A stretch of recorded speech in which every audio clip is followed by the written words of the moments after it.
Hello' everyone, আজি আপোনালোকৰ লগত শ্বেয়াৰ কৰিব ওলাইছোঁ এটা নতুন বস্তু। মই বনাব লৈছোঁ আজি হেণ্ড ৱাছ পেপাৰ। লগতে আপোনালোককো দেখাওঁ বুলি ভাবিলোঁ। তাৰ বাবে লাগিব পেপাৰ, কেঁচি আৰু হেণ্ড ৱাছ।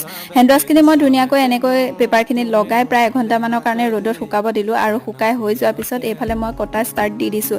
এটা এটা চাইজত ধুনীয়াকৈ কাটিব লৈছোঁ, দেখিছে আপোনালোকে। হেণ্ড ৱাছ পেপাৰটো আমাৰ খুবেই বেছি জৰুৰী হয় যেতিয়া আমি ক'ৰবাত ফুৰিব যাওঁ, বিশেষকৈ তেতিয়া আমাৰ কেৰি কৰিবলৈ ইজি হৈ পৰে। আৰু হেণ্ড ৱাছ কৰাটো চবতকৈ জৰুৰী বস্তু হয়েই, যিহেতু আপোনালোকে জানে।